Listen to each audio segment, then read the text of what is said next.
I have come here to chew bubblegum and kick ass. And I'm all out of bubblegum. Oh, shit.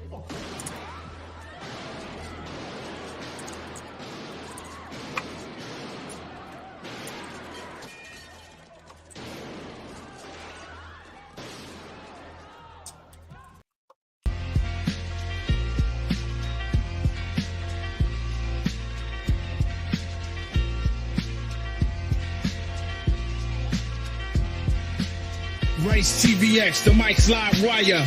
American Pitbull, real gold buyer. Sound money advocate, vice defender. In the crypto arena, he's the top contender. From the gritty streets of the digital age, Rice lays wisdom, chapter and page. Silver, gold, he sports only the bold. Land, life, and liberty, these values hold. We are live, ladies and gentlemen. Thank you for tuning in. Getting started, smash that like button. Constitution, deep dive, knowledge revival. Navigate the system, critical for survival. Rice engraved like inscriptions on metal. Pitbull in the game, lead foot on the pedal. Land acquirer, a strategic mind. In the fight for freedom, he's frontline. Educate on rights, the law he'll explain. Chris Rice, the Pitbull, breaking the chain. We got Rice Crypto, we got MineYourBiz in the house today. In the arena where truths collide, RiceTVx, the certified guide. Silver and gold, land and rights. American Pitbull in the freedom fights. In a world of chaos, he's the calm in the storm. Teaching the masses, ready to inform. Keys to crypto, rights we cherish. His wisdom like paths that others perish. Guardian of wealth, from digital to ancient. His legacy crafted, fearless and patient. That's right. Collaborative live streaming on all of our channels. Got links down below for each other's channel. My mic volume adjusted.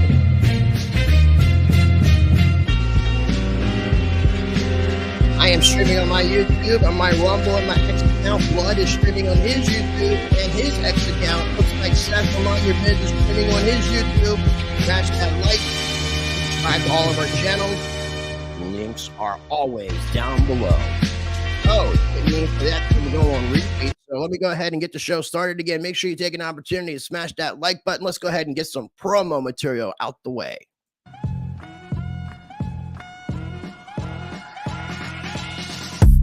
Ready to earn big with crypto? ZoomX, the exchange used by Crypto Blood in the first season of Trading Wars, introduces Pathway. Become your own KOL and turn your influence into profit. Invite 10 friends, become an affiliate, and pocket massive 30% commissions on trades. ZoomX, your pathway to crypto success. Visit ZoomX.com, link in the description below. That's right, link in the description below.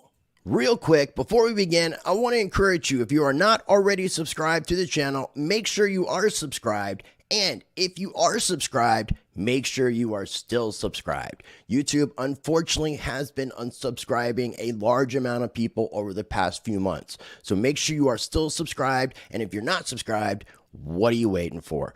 Also, make sure you are checking out my sponsor, Presearch. I have information in every video description. Presearch is a decentralized private search engine with AI that rewards.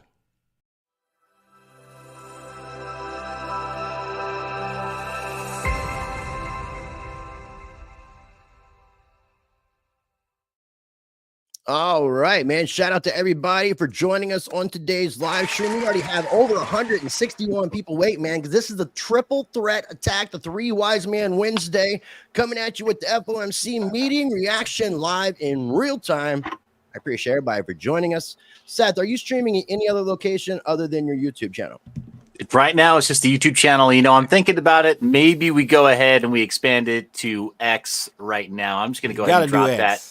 The reason we do this, man, I mean, it might seem redundant, but the reason we do this is to make sure that our content gets seen by somebody. And if we're doing it all on our own channels, you know, it might just get stuck in the shadows in the borderline content area. And this way, it's spread all over the interweb. So we encourage people to make sure you guys are sharing this out. And if you are watching on X, those reposts definitely are supposed to help. So please take an opportunity to repost and smash that like button. Got a lot of people in the chat. Let me go ahead and go through the chat here. We got T Will in the house. What's going on, my friend? Ryan DeCon is joining us. Off near crypto as always. Ill Cryptomatic. Good seeing you. Terrible Spence, thanks for joining us. R.A. Daniel, how's everything going with you, bud? Good, man. Another day, another dollar. Holla. Nathan, it's good seeing you, my friend. How are you today? I'm doing well. Thanks so much for having me on the stream. We've talked about, we threatened about doing this for what? 3 years? Ever? 4 years? Yeah, it's been a while. So like having this be like a years stream, forever. Thanks, Adam. Yeah, basically, right. So, but here's the thing: it's exciting to actually get the first one where we intentionally scheduled it, showed up at the same time, and then we got the juicy news of the FOMC meeting and CPI numbers being released at the same time. Dude, too much synchronicity. This is amazing. Well, and I was showing you before we started live that's what's interesting is let me pull it up on the screen here. Let me get it pulled up. So, I guess it's since 2008, only 13 times I'm reading here that the CPI and the FOMC have fell on the same day. Not that it's so that doesn't make it like extra special or anything, but it's kind of interesting. No, it does. It does make it special because that's added volatility, added confusion to an already house of cards. Yeah. So this morning we got pretty decent numbers. Well, I wouldn't say decent numbers, but the market thought the numbers we got for the inflation CPI data was decent, and the market started going upwards, started recovering from where they were yesterday. And then I guess it's going to be dependent on what Jerome Powell says, because we always see, depending on the language that he uses, the markets could go up, the markets could go down. So it's going to be interesting to watch. I don't think the Fed's going to be cutting interest rates. I mean, right now, if you look at the CME group, there's a 99.9% chance that they're going to stay on target, hold steady. We did mention, or I was telling you guys that we've seen the Bank of Switzerland, the first bank to cut their interest rates. We also recently seen the European Central Bank cut interest rates, first time since 2019. And then I guess most recently would be the Bank of Canada being the first G7 nation to cut their interest rates. And I think G7 meeting starts today. There are a couple things that, and tomorrow I'm going to do a video, guys, about this. It flew under the radar for most, but I don't know if you knew that Saudi Arabia didn't renew their dollar contract. Check it out. I got this article pulled up. You don't see a lot. You don't see stuff in the news about this. So this ended on Sunday. They basically expired. It's 50 years to the date of the agreement, which is really interesting. But at the same time, people are kind of blowing this thing out of proportion. I mean, just like I think with the BRICS nation, with them trying to introduce a currency and how it's going to affect the dollar, it's not going to be an immediate thing. It's going to be a transition period. And I also had pulled up from Atlantic Council, which is a site that I use to track the CBDCs. They have this dollar dominance monitor, which kind of gives you a little bit of a gauge as to where the dollar is at today and the dominance. And it's still very dominant. I mean, right now we're seeing 88% of foreign exchange transactions in dollars, 54% share of export invoicing, and 59% share of global foreign exchange reserves. So, I mean, it's not going to be like an overnight thing, but there are some people out there trying to freak people out, thinking that as soon as BRICS launches a currency, the next day the dollar's dead. And if you look at where currencies kind of changed from reserve status in a sense, because I think back in the revolutionary time period, or right before, I think France had what was considered to be the reserve currency, and then England had Britain. So there was a transition between France and England as far as there wasn't one between England and the US though. Kind of happened over it with the Bretton Woods agreement. I guess it was the Bretton Woods agreement that really solidified the dollar, but we were the last strongest remaining economy after World War II. So we kind of had everything in our favor. So it was, and at the time, we can't say this now because it used to be a saying back in the day, guys, that the dollar is as good as gold. Yeah, of course. And that used to be a true statement. I know. I just said that. But it used to not be in a anyone's true lifetime. statement. not anyone's lifetime who's deep into crypto, though. I mean, let's just be real. I mean, in terms of where this industry skews, almost nobody who's deep into crypto remembers a time when they ever held a dollar that was worth gold. Like, no, I was born in 1975, which would have been 4 years, 3.5 years after Richard Nixon took us off the gold standard. So it's definitely not been in my lifetime. And even when it was on the gold standard, there's a misconception.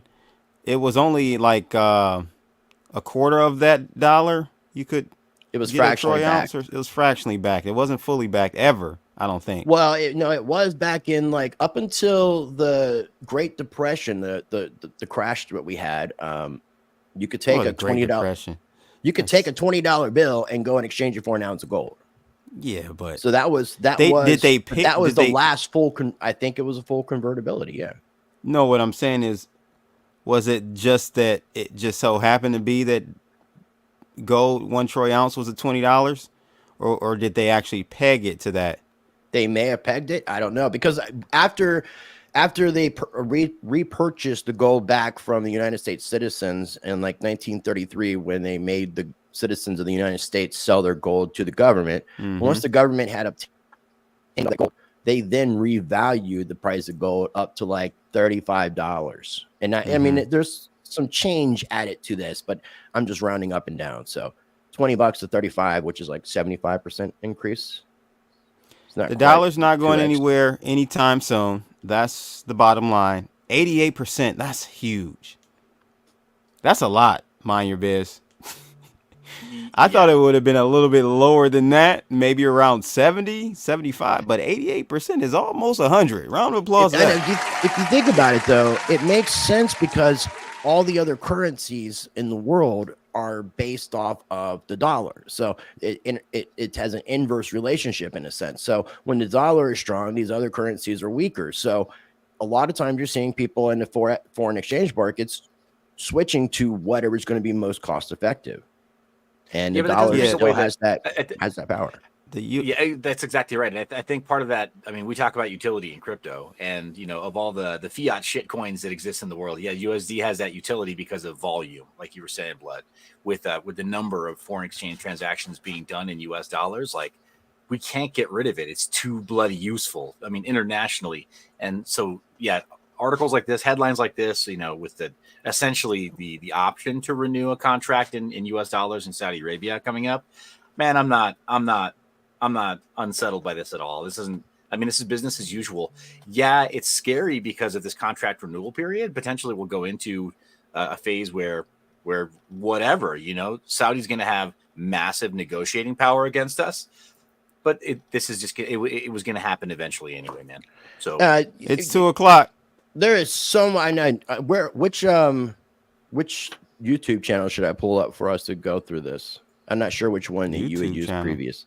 Or how are we going to watch this? You don't have it queued up? No. Remember you were going to get on here and you were going to pull it up because you couldn't remember the link. I couldn't remember which one that you had done, and I wanted to kind of keep it consistent. But hey, we do have at some point we do have to talk about. There is so much shit going on, dude. There is a Russian warship in the Cuban area vicinity, and there is a nuclear submarine that's kind of just floating around Florida, and it's being chased by the United States military. Yeah. We have enough arsenal right now that can completely take out the East Coast, and for the first time in a long time, Putin is now calling America an enemy. Well, and beyond that, so let's go one deeper. They're doing exercises, though, guys. Yeah, but they're doing exercises with a submarine that happens to carry their latest generation tech, right? Like their latest generation first strike tech that we don't really have great defenses against, and they've made it very clear that they're ahead in that race right now. So we know exactly what they're carrying on during this little exercise. And by the way, unchanged, federal funds rate unchanged. I'm pulling up. There you go. Yeah, very, very interesting. So unchanged. What did you think, MineYourBiz? Did you think they were going to hike or not hike, but pause or reduce rates this go around? I mean, I was hoping for a reduction, but wishing ain't having. So, yeah. My poll said, I did a poll on my side. 30%, yeah, on YouTube. 30% said pause. 7% said cut, and 60% said no Diddy.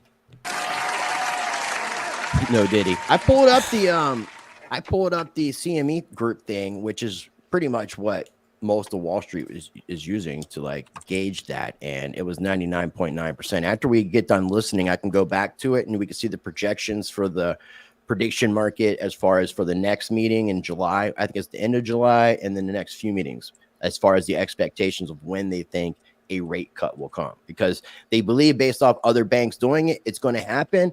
But a lot of people are speculating, and I kind of agree that we're going to be the last one to do it because we're the king of the hill as far as the currencies are concerned. I'll go ahead and get some volume up on this bad boy. Let me know if you can hear it. Or that it will come in at 2.6% this month. So they're projecting, in fact, a degradation or a decline or an increase in inflation this year on the core. In fact, only 3 words were changed in this policy statement when it came to the economy and the policy sections on it. And that was about the inflation that I read already. Otherwise, a carbon copy. Guys, an idea of how hawkish these projections are. I will tell you this, and you can write this down at home if you're playing. There were 10 officials in the March projections at 4.625 or below in March. Now, not a single one is there. They're all above 4.875 for this year. So it feels like either they ignored the progress on inflation this month or last, or there was some kind of a coup of the hawks in the Fed committee room this meeting. A coup of hawks. All right, Steve, stick around and let's get back to our panel for some reaction here. Let me begin with you, David, if I might. Is the market likely to like what it's just hearing? No, it won't. I think the market will have been responding to better news and inflation this morning. But of course, the summary of economic projections, that was revised since March, not since the May meeting. So that's relative to what they thought 3 months ago. But still, I think it was reasonable to say that, of the officials in March, maybe on average they go up 25 basis points at the end of the year, not 50. So this would be a hawkish result in the summary of economic projections. And the problem is that if the Fed doesn't project a September rate cut on average, then it's much harder to implement one. So, we're just playing with small numbers here and decimal points. But overall, the market, which was reacting very well to this morning's CPI report, will be somewhat disappointed the Federal Reserve now sees only one rate cut this year. That said, Michael, I think the market also understands that the Fed is itself kind of a lagging body. Their meeting started yesterday. We all know they're not going to get the 8:30 CPI report, go into the meeting and say, throw out everything that we did yesterday. We're going to come up with a different decision. And they wouldn't hang anything on a single data point anyway. So perhaps this gyration that we're seeing in response is saying, yes, the Fed still sounds hawkish, but that's because the data prior to the last couple of weeks was much more so than it's probably going to be now and going forward. Yeah, I think that is true. The employment report was, quite strong overall. We're generating jobs 250,000 plus per month. The real economy now casting for Q2 is now up well over 2%. The economy is likely to grow at least 2% this year unless there's a sudden shift in the economy. There's a lot of good things going on in the economy, and a lot of sectors of the economy not doing so well. But in aggregate, things are going pretty well. So my view has been, why mess with it? Things are going pretty well. Inflation is still is that what we're hanging our hat on now? Nowadays, 2% for the various reasons we've heard in the past. It's slow to come down. Interest rates are having a less powerful impact on that part of the inflation process. Because of everything else being let's screwed up. Sit back and wait for inflation to get better. There's no rush given the real economy performance to do anything. But can you sit back and wait, Michael, when you have a policy rate at 5.5 now? All right. What'd you say, Seth? Oh my gosh, I don't trust CPI and I don't trust GDP. I think we've got a few numbers that are just being cooked a little bit before they're brought to us publicly. Oh, we know that. They were changing definitions of words, and then they were changing how they were basing their numbers. So it's just basically trying to keep the con game going up, and it's a game of confidence. And when people, I don't think I've ever seen numbers this manipulated that I can remember. I don't know how long you guys have been actually watching and following these numbers. But I've been for over 2017, a decade. Man. I didn't care about it until around then, until I started really understanding how money works and getting involved in crypto. Then I started caring about the stuff. Yeah, the numbers, the disparity between like current month and revision numbers the following month is insane. on all of these numbers. Right. And so what they're doing is they're giving you a padded number for this month and hoping that you and Wall Street and mainstream media forgets next month's revision on this month's. So it's just horrible, man. Yeah, but I mean, when you have so much stuff happening and there's so much stuff happening all around the world, it's really easy to get distracted and just look this way and then forget about looking back that way, because there is so much going on. I mean, what we're talking about today with the FOMC and the interest rates is very, very important. But then, like we just mentioned, we've got like war right on our front door. Like, and the news really isn't talking a lot about these exercises that are going on. That's just a portion of it. Then I saw something today. I think it was the FBI and DHS maybe together busted a bunch of terrorists that had came through the border clear. Like, they allowed them to come to the border, but then these government agents had to spend their resources to go and capture these guys because they were apparently not good terrorists. It was in Philadelphia, New York, and Los Angeles were the three main hubs that they arrested people at. And these are people coming over the border. That's another situation that we've got to worry about.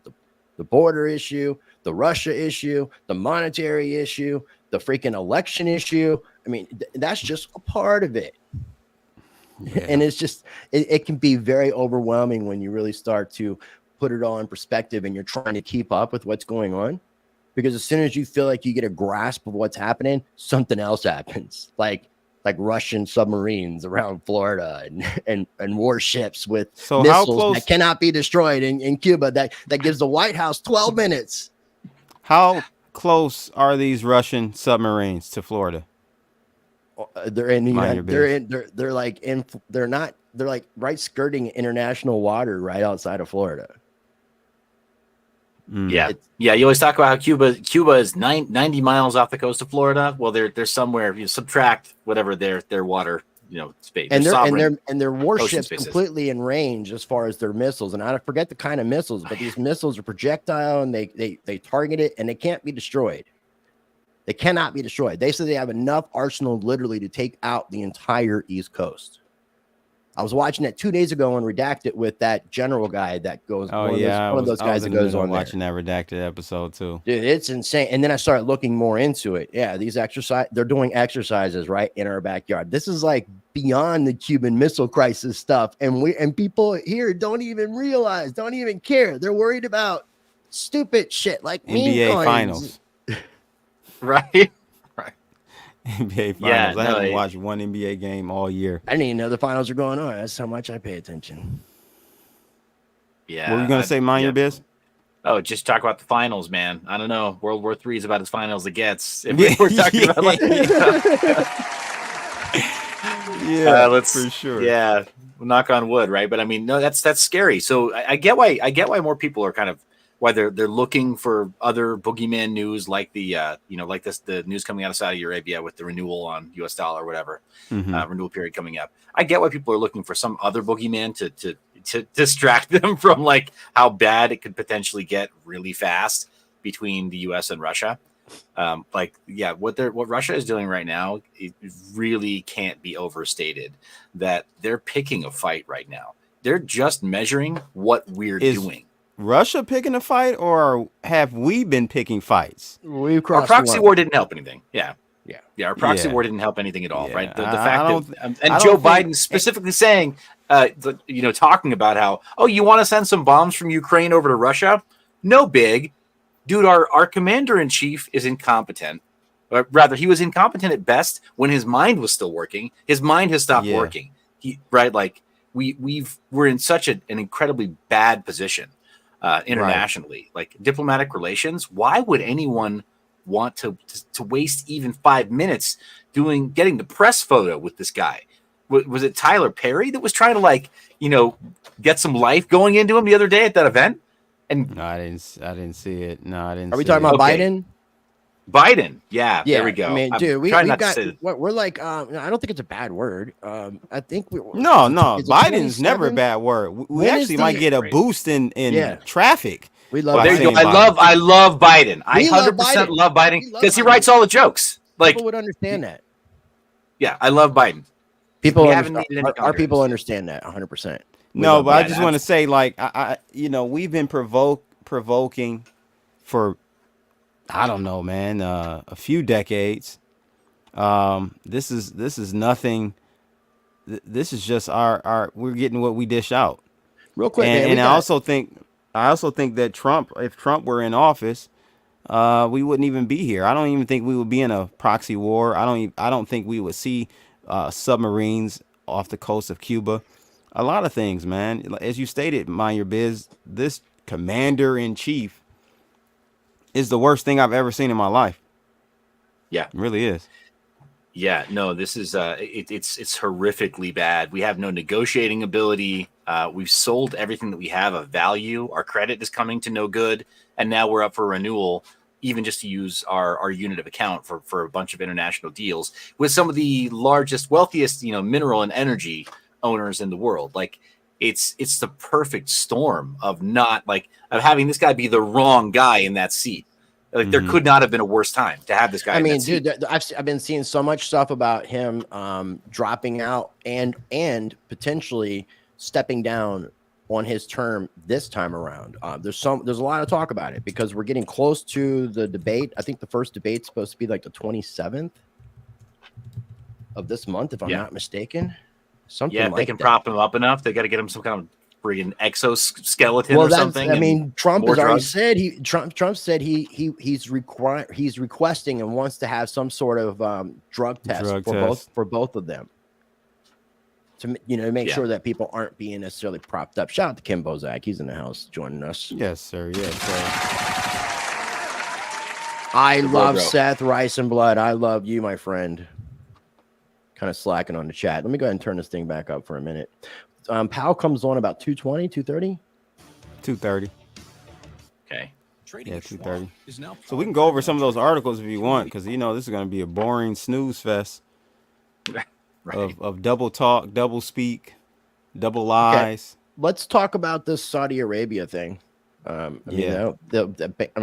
Talking about 3 different banks that have cut interest rates isn't super exciting. We've mentioned it, so let me get this pulled up here. Yeah, but it does. I mean, while you're pulling it up, the one thing that it does, I mean, I think the top level news item is that like, hey, everybody else is cutting interest rates. What gives? Why not here? Because I mean, again, we're the king of the hill in this situation, and we're at a point where it's not so detrimental. That's the thing. Eventually that will start to change, and the pressure will really like super be there. But thanks, Ken. I appreciate it. I wish I could eat it. That'd be the beautiful thing. Eat my shirt and enjoy the consequences of eating psilocybin. My favorite. I thought you were going to say consequences of eating polyester. I mean, it's just right. Right. No, this is made out of real psilocybin. This is made out of actual mycelium. Oh, really? Yeah. In 2024, that might even make it worth a little bit more money. But I mean, they do home delivery of that stuff these days. Jeez, that would be this crazy. Is not a world I recognize anymore, man. No, I thought sometimes actually CERN has screwed up and done something and crossed us into another alternate reality. I think that very often. The Simpsons. I mean, I woke up one day and Ken Bozak was a Solana fan. I was like, same thing with Blood. I was like, what kind of fucking universe did I cross into? Yeah. By the way, I did get my toes and I bought a little bit of Solana last night. Okay, all right. I hit it at the 148 price, but it's already up. Yeah, I don't know. I have no comment, man. Other than that, and this is kind of my official opinion, I guess. But every token that launches on Solana has a chart that looks like a Christmas tree. Just ratchets up, peaks, ratchets down. What does the Coochie chart look like? Does it look like a Christmas tree? It's currently looking like a Christmas tree, ladies. Or is there a couple trees or just one big tree? But we're coming back. We got some things on deck. It's been a wild ride, though. With us, man, we came from $50,000 market cap all the way up to $5 million in a month. Where is it sitting at now? We're about 1.3, something like that. Okay. Yep. Yeah. So Coochie Gang is definitely in the building. Actually, right now. Look, I thought about that. For setting up I thought about when I bought that purchase, I was like, watch, I'm going to wake up in the morning and Solana's going to be down immensely. And I was surprised to see that the markets are actually up because of the CPI data. So it's crazy. And the CPI data wasn't even good. Well, I think the move down last night or yesterday was a position to take out longs to go like we did, go back up, and then we're probably going to go back down tomorrow post FOMC meeting as they digest all of this. Now, I want to say this one thing though. Well, first, let me show my screen real quick for me, Rice.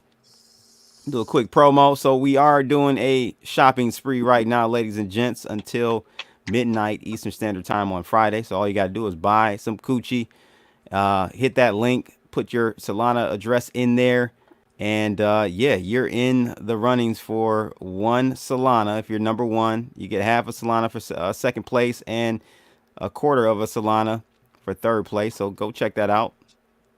It's on Coochie's Twitter. Thought that was interesting. I'll talk with you about that afterwards. I thought that was a very interesting giveaway competition. Yeah, pretty cool. And without endorsing, I'm just gonna say, guys, the game's too good. You got the Gucci gang with the Gucci Mang here. And don't forget Fetty Wap. Game's too good. And don't forget Fetty Wap. Don't forget Fetty Wap. We got to get you. I've been thinking that we got to get you a rap name. It's got to fit in line with Gucci Mane and Fetty Wap. Yeah. Oh, dang. Mind your bitches? No, that's not. But I've been thinking about some things, so we'll have to get something. And Bozak, we gotta get a name for Bozak. Bozak. So look, just to set some context, right? With this whole missile crisis thing we got going on, Cuba, Russia. In all sincerity, and to be honest with everyone, you know, crypto stocks, of course, we know are risk on assets, but crypto in particular is very sensitive to geopolitical situations like this. So you guys need to really monitor this, in my opinion, because if shit hits the fan, it's going to look very, very bad in the crypto space. I don't think this is going to. I don't think it's going to top off with this. I think this is more of a kind of move that is like just seeing what the U.S. is going to do, kind of feeling out what's going to happen by doing this right in our backyard. But at the same time, I've heard that whatever these missiles are that are on the warship, they're planning on leaving some in Cuba. They're apparently going to be putting some in Iran. They're apparently going to be putting some in North Korea, all with agreements of these nations so that they can be strategically located to do whatever it needs to be done. The things I don't know why, but these things are indestructible. Why are we mad about that? Do we not have missiles in strategic areas all around the world too? See, that's the thing. Yeah, we forward operating bases also. I mean, it's not just missiles. We got personnel. I mean, full personnel. We've been doing the imperialist thing for about almost 100 years, guys. Almost 100 years. It's I mean, it's crazy, dude. Putin is Putin's no worse than we are. No. Here's the thing. Putin is what I was getting at. Putin has been under this idea that he has a 12-minute warning that once the U.S. launches whatever they're launching, he's got 12 minutes, and he's been living under that kind of condition for quite some time. And the White House really hasn't been in that position. I mean, people can target and all that kind of stuff, but the warships in Cuba and the missiles there, they're not going to be able to be taken out. So if they fire them towards the White House, the White House has 12 fucking minutes. Literally 12 minutes. Okay, so 12 minutes. So now the 12 minutes script a little bit, and it's putting U.S. in the same position that the U.S. has put Russia in. Not that I'm being pro-Russia. At this point, I kind of think citizens need to step up and start telling the government you're fucking up. Well, because like anything Click just said, it's 66 miles. 66 miles from Florida, I guess, is one of them. Okay, so here's my question: the 12-minute marker, the 12-minute window, was that prior to him going down to Cuba, or is that now the updated response time? I think that's prior to going to Cuba. Yeah, I think that's prior to going to Cuba. Probably got cut down a little bit. We're set up in Ukraine. We're set up in Ukraine. We're set up in his backyard. Same thing. Cuba's our backyard. So it took him that much time to do it, but he's done it. Mm-hmm. So it's probably less, is what I'm trying to just convey. It's probably less than 12 minutes now that he's positioned in Cuba. Yeah, I thought that the standard. I thought they said I'm not some defense guy, but I thought it was like under 20 minutes to cross the Atlantic with the current ICBM systems. But I mean, I don't know, man. But look it up. It's definitely not something to be ignoring. But again, I don't think that this is going to. I don't think like that Russia is going to start using the nuclear submarine nor the warship in this particular excursion. They're doing an exercise, and they're just kind of like fucking with the U.S. You know, kind of bringing it back home to what they've been doing to other people. I mean, and that's happening all around the world, man.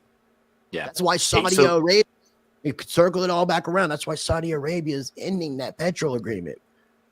Well, no. So, do we have confirmations that they are definitely ending it, and there's nothing that's going to replace it? We have confirmation that there will be no renewal at all, or no de facto agreement to work with the U.S. dollar.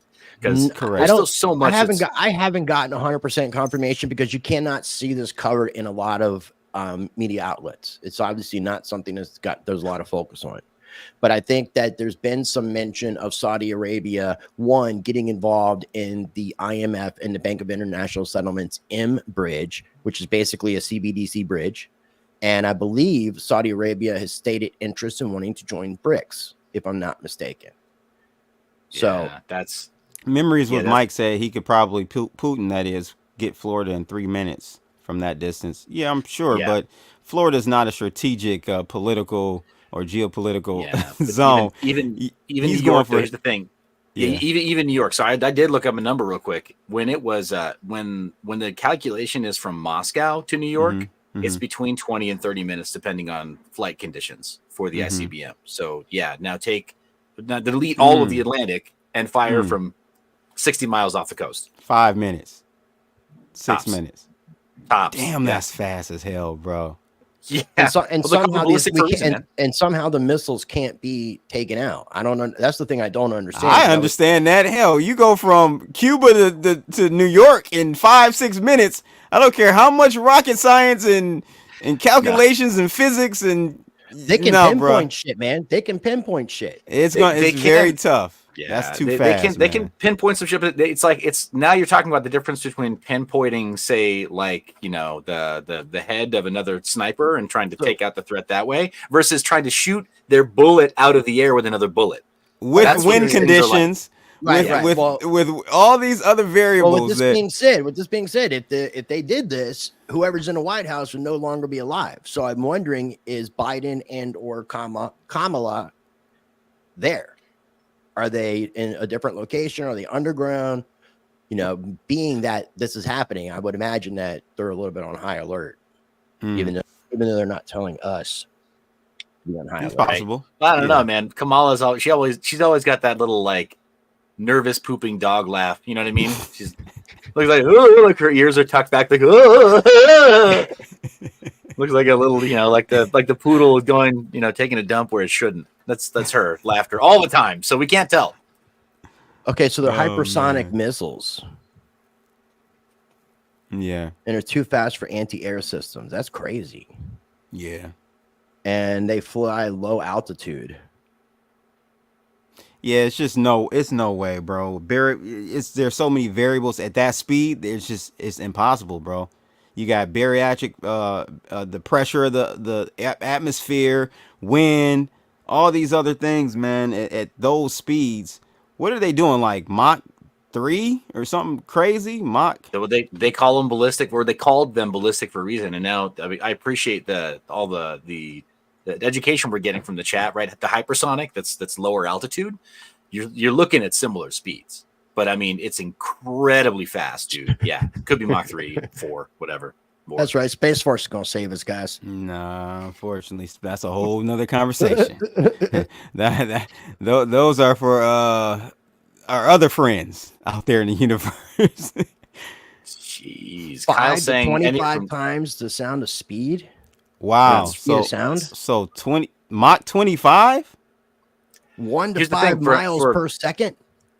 That only seems so. Hey, blood. That seems like whoa. 20 like Mach 25. That seems crazy. You're thinking about something that's carrying a passenger inside. You're right. No way. But it's just. Can you imagine? Can you imagine MineYourBiz? Yeah. That's like going over like when it launches from Cuba and it crosses like our home or your just watching bro, it. what does that even sound like? But the sonic like, boom from it is going to be blow all the windows out.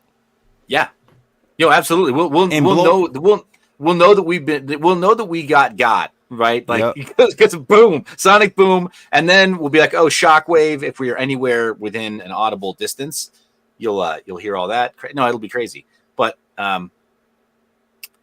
yeah, let's hope it doesn't come to that, right?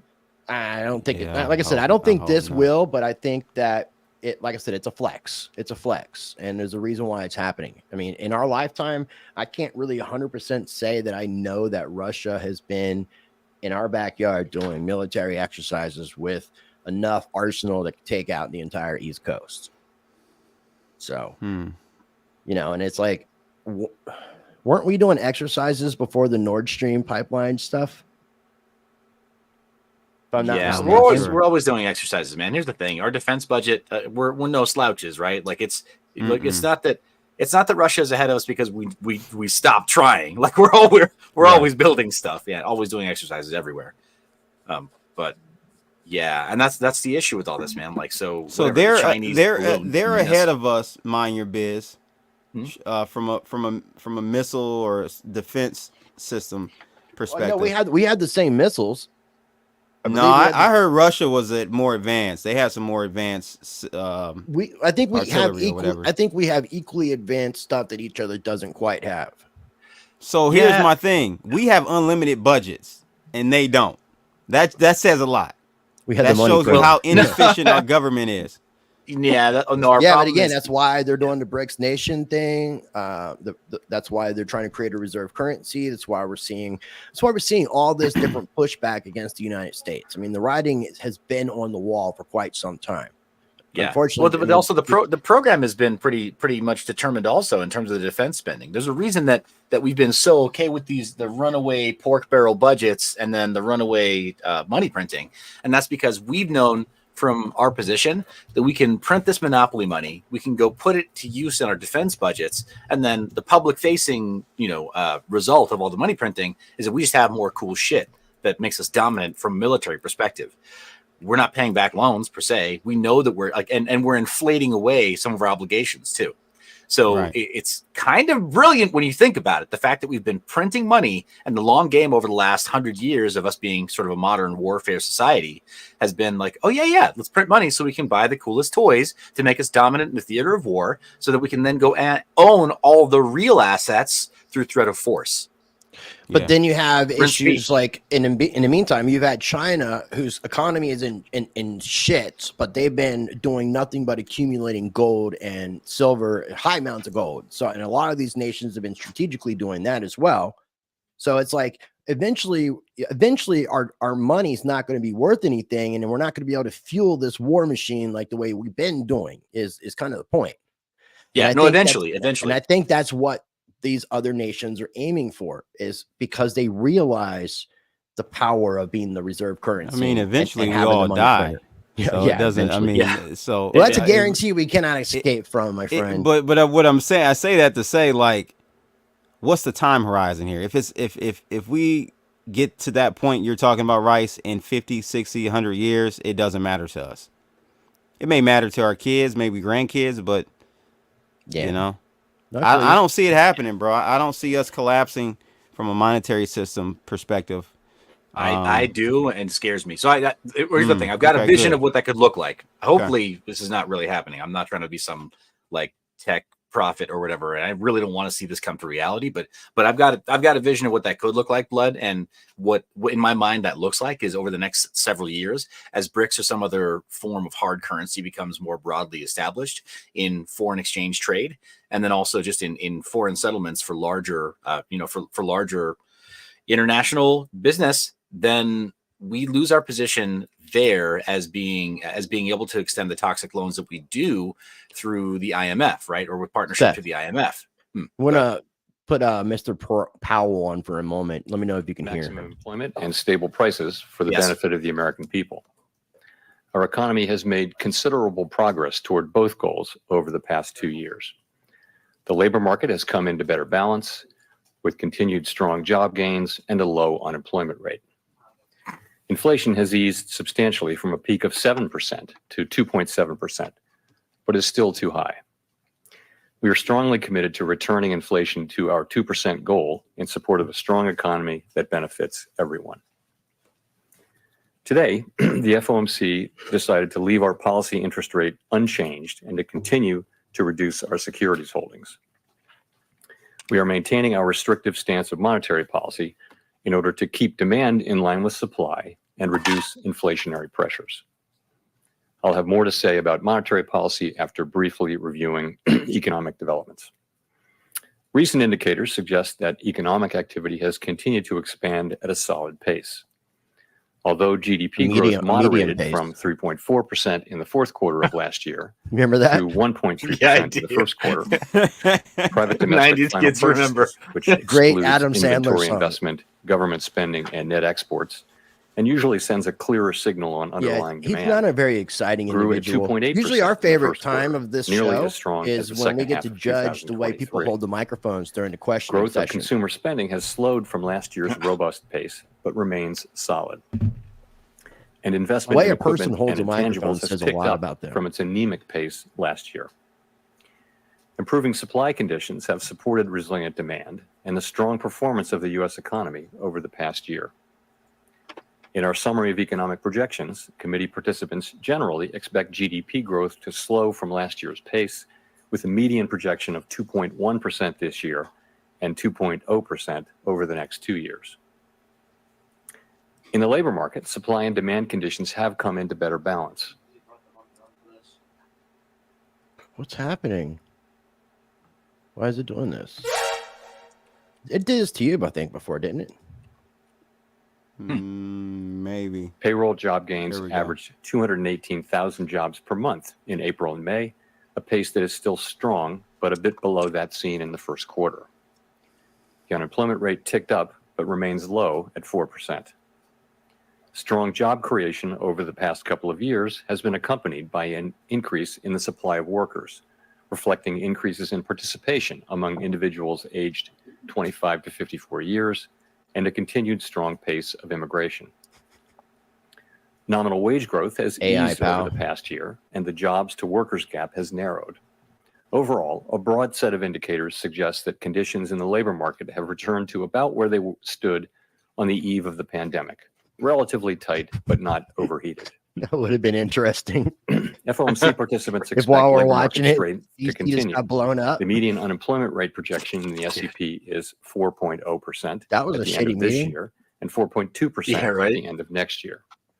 I don't know, man. We're so Inflation has eased desensitized because of notably some of the over stuff we've past seen 2 in years, movies, but right? remains Like above where- our longer run whatever stuff goal like of Independence Day, seeing the White House blown up too many times on prices film. Rose 2.7% over the 12 months ending in April. Yeah, it would be interesting excluding the if it volatile actually food and happened in our energy lifetime. categories.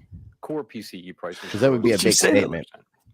Right? You say that almost Consumer longingly. price I'm a little index, worried. which came out this morning and tends to run Well, I don't higher live than in the the PCE DC vicinity, PCE so price index. I am on Rose East Coast. I am on East 3.3% over Coast. the I'm 12 not happy months about ending that part, May. but And the core CPI I'd like to think rose where I'm at's okay, but I 3.4%. don't know. I don't know how that shit Inflation data works. received earlier this That's year why I'm were like, higher maybe than we just need to expected, though more go recent snatch monthly these readings have politicians eased up, somewhat. put them in jail, and correct the Longer-term situation. inflation But then if we That'd be did that, amazing. well anchored, if as we did that reflected though, in the I would broad range of imagine surveys these of countries will households, try to invade businesses, us and take us and over. forecasters, as well as measures from financial. Yeah, if we actually started a clean house. The median Yeah, like, projection bro, for like, SEP for yeah. total You see PCE what kind of is 2.6% uproar they had on this this Jan year, 6 3% shit. next year, and 2.0% in 2000. That Yeah, could it's not never happening. happen here. It's not happening. My colleagues and I Yeah. are acutely aware that high inflation imposes. No, I know, significant but I mean, hardship if we as did, erodes it would purchasing leave the power, country especially vulnerable, and it for would those allow least for able like to meet the Russia higher and costs of China to come in here and essentials swoop like in. food, housing, and transportation. Our monetary policy actions are Yeah, guided we're by gonna our take you dual over. mandate We're to gonna take promote you maximum over. And if you know, employment, there's nothing stable really you can prices do about it for at the that American point, people. unless you have everything In support of these strategically goals, the lined committee up. decided at today's meeting to maintain the target range for the federal funds rate at Yeah. 5.25 to 5.5%. I don't know, man. I think to continue reducing our securities holdings. I'd like to As see labor there be market some kind tightness of has eased, some kind of inflation has recourse for what declined over happened the over the past last year. few years, The right? It risks would be to achieve great to see some accountability from elected officials over the last few years. We're never going to get it though. No. And that would be the starting point, right? Just a little bit of No, I mean they don't, because shit, they've passed like some sort of like trade, like Stock Act, I think is what it was called, that wasn't allowing certain like politicians, like certain people to do certain kind of things. But supposedly what Nancy Pelosi is doing is supposedly legal. There's been people that have been convicted of things, but I've understood it and heard many people say that because I don't think it's technically her. So I think that that's kind of the loophole, is that it's her husband, but obviously she's feeding her husband information, because I think there was one situation where some guy during the lockdown period, when everybody's in quarantine, when he was listening in on his wife's Zoom calls for work, and he was getting insider information and trading on it. They found out about it. They fined the guy. And this was recently. Some guy using hearsay shit from his wife while he's sitting at home because everybody's working from home. He's like, well, fuck it. And he started. So he gets fined, but Nancy Pelosi's supposedly naked husband doesn't. Yeah, well, he sort of got fined with a hammer. Jeez. Some social justice. Will be 5.1% at the end of this year, 4.1% at the end of 2025, and 3.1% at the end of 2026. But these projections are not a committee plan or any kind of a decision. As the economy evolves, assessments of the appropriate policy path will adjust in order to best promote our maximum employment and price stability goals. He's telling us to our face that they're shaking out the middle class.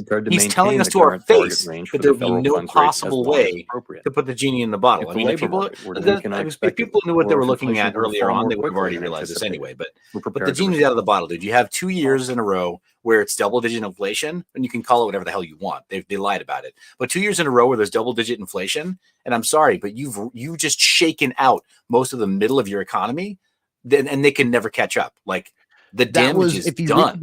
In Jekyll Island and stuff, and you look at the people behind the creation of the Federal Reserve, that was their intention and their plan all along. They've got the government and the world by the balls.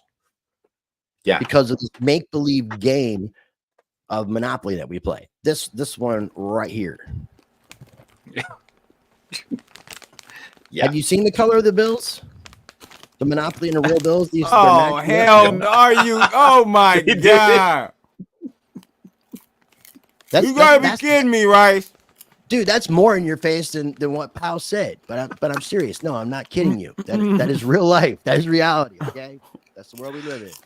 That's crazy. But to hear him say like, "Oh yeah, it's a target. We'll taper it off. We hope we can just taper it off." Right? Oh, here we go. Here comes the mic holding contest. Let me get the volume. Turn us up. Turn us up. Yes. Core PCE is now forecast to be 2.8%. Oh, look at him. He's ashamed of that end. microphone. It's already 2.75. He's ashamed. After today's number, there were several forecasts on the street that it would be 2.6 at the end of this month. Does that tell you that the average official expects no further progress in inflation, and in fact that it's going to get worse? And if you have this wrong, doesn't it mean that you could have wrong the outlook for rates there? Did he get over his ashamed? Yeah, so what's going on there is that we had very low readings in the second half of last year, June through December, really. And we're now lapping those. So as you go through the 12-month window, a very low reading drops out and a new reading comes in. The new reading gets added to the 12-month window. So it's just a slight element of. Oh, did somebody bomb DC?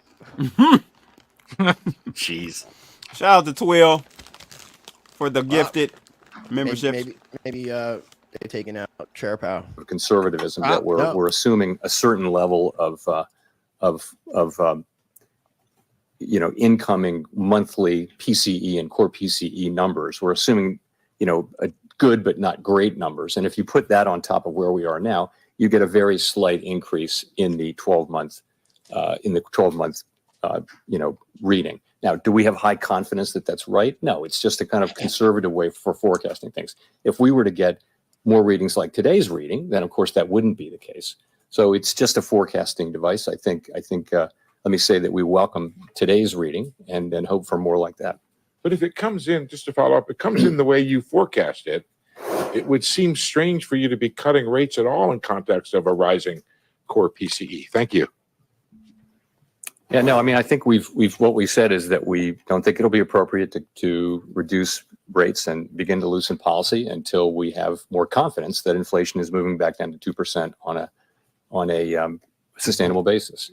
And that's the test we've applied. I don't know that this rules that in or out. I mean, really, it's a forecast, a fairly conservative forecast, month by month, that would lead to slightly higher, 12 months rates by the end of the year. If we get, better ratings than that, then you will see that come down or remain the same. If you're at 2.6, 2.7, that's a really good place to be.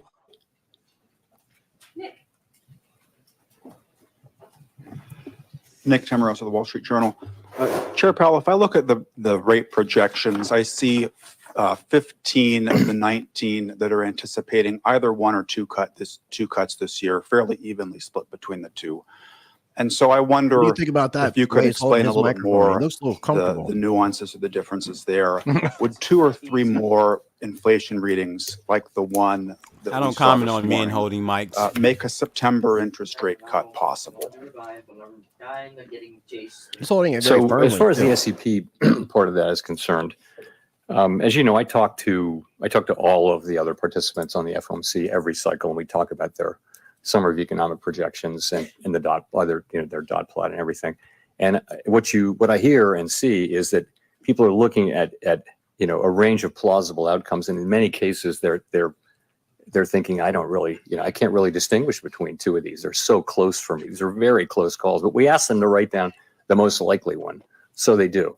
And as I think as you've said, there's 15 of the 19 are kind of clustered around 1 or 2. So I think I would look at all. I look at all of them as plausible, but I'd look at I think that does tell you kind of what the committee thinks. But what everyone agrees on is it's going to be data dependent.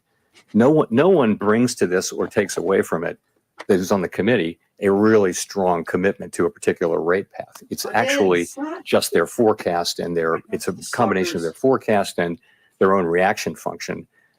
But again, everyone would say that this is very data dependent, and I don't hold it with high confidence. And I think if you're looking for and don't really think that they're not trying to send a strong signal that this is what I think is the right thing. It's just what they think at a given moment in time, subject to data. In terms of future meetings, we haven't, we don't make decisions about future meetings until we get there.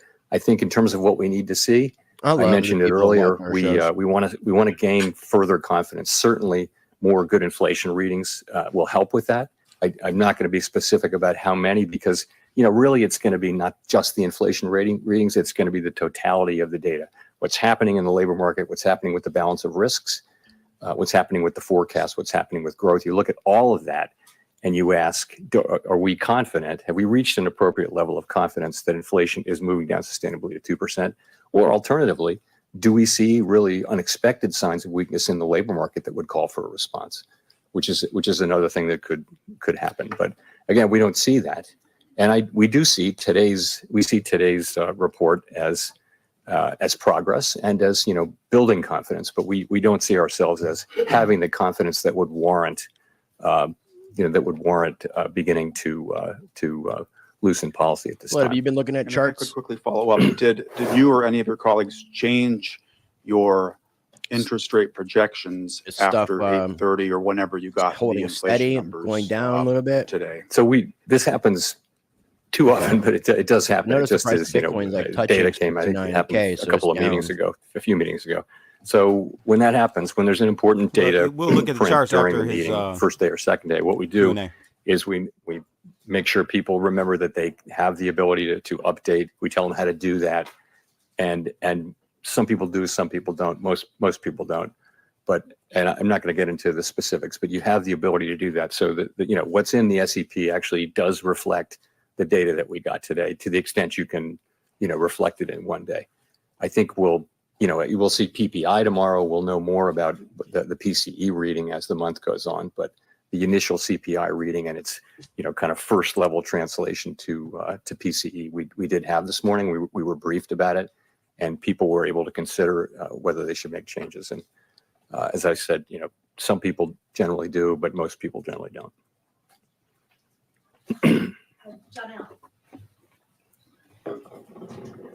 It's coming. I mean, it's Hi, Chair coming. Powell, Janelle Marte from Bloomberg. As you noted, the labor market is now in many ways back to where it was before the pandemic. I wondered if you could comment on how officials are viewing that. So do you think that in the there still building, needs ladies to and be gentlemen. more cooling in the labor market to bring inflation all the way down? Got that thing very 2%? close to the mouth. Or is there any sense that maybe the labor market is Nice more firm grip, too. vulnerable now to higher That thing's not going anywhere. That many of those And she's in imbalances red. have- It's my favorite color.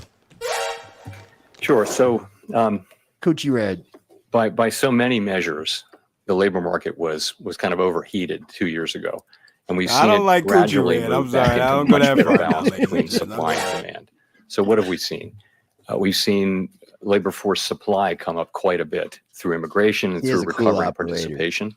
That's ongoing. It's a smooth operator, mostly though. now through the immigration channel, but still we've had some increases in prime age labor force. In terms of on the demand side, we've seen quits moving down. We've seen job openings moving down. We've seen wage increases moving from very, very high levels a couple of years ago back down to more sustainable levels. We have seen unemployment creep up now 0.6 over the course of a year or so, very, very gradually. So you put all that together, what you have is still low unemployment, still 4% unemployment, historically low. But it's moved up a little bit. It's softened a bit. And that's an important statistic. But more than that, you've got strong job creation. You have payroll jobs still coming in strong, even though there's an argument that they. Real quick, man, I just want to encourage people, if you guys haven't taken an opportunity to smash that like button, we are streaming on all 3 of our YouTube channels, our X accounts. I'm streaming on my Rumble. We have links down below for each other's socials, so make sure you're subscribed to each other's channels. And again, smash that like button and be sure to share. Repost on X definitely help. Thank you. Think more than that, but we really don't see that. As a quick follow-up, the surveys that make up the jobs report are showing different tales. There's been She some wants another divergence, microphone. especially, we saw in the last report that we got on Friday. She feels how do you uncomfortable not interpret having 2 that, microphones. And how does it change your view on the labor market? So sometimes She you did can't a reconcile two-hand the differences. pass You just there. have You see that two-hand to pass? look at it and try to understand. And that's why it always makes sense to look at a series, in 3, 6, and 12 months of things rather than just one report. But you're right to point to the last report where there were job losses in the household survey, job gains, big job gains in the establishment survey. So, we're left with ambiguous results, and we have to deal with that uncertainty around data. Nonetheless, the overall picture is one of a strong and gradually cooling, gradually rebalancing labor market. Job openings, while they've come way down, are still, greater than the number of unemployed people. The jobs workers gap is still a significantly positive number, greater than it was before the pandemic. So Look at this beast. overall, we're looking at Is that a what dog is or a still a very cat? strong labor It's a market, cat. but not the superheated Jeez. labor market of 2 years ago, or About even 20 1 year ago. pounds. Thanks, Chair Powell. Neil Irwin with Axios. Back on the rates path, the SEP showed quite large shift of rate cut expectations relative to March. That's a period in which the economic data flow hasn't His been middle name that dramatic Bear? a shift. How can you provide some color Is on that what Ben changed in Armstrong? attitudes on the committee over the last 3 Ben's months dad. to That was see Ben a Dead. Okay. shallower path of rate cuts? Dude, the big thing He's a that changed ringer. was the inflation forecast. So the inflation forecast moved up several tenths for the end of the year. And as I mentioned earlier in the, what did we take away from this? We had really, really good inflation data in the second half of last year, then kind of a pause in progress in the first quarter. And what we took away from that was that it's probably going to take longer to get the confidence that we need to begin to loosen policy. So the sense of that is that rate cuts that might have taken place this year, take place next year. There are fewer rate cuts in the median this year, but there's one more next year. So you really, if you look at year end 2025 and 26, you're almost exactly where you would have been. Just it's moved later because of that progress. Now you get different data today. So we'll have to see where the data light the way. The economy has repeatedly surprised forecasters in both directions, and today was certainly a better inflation report than almost anybody expected. And we'll just have to see what what the incoming data flow brings and how that affects the outlook and the balance of risks. Gina.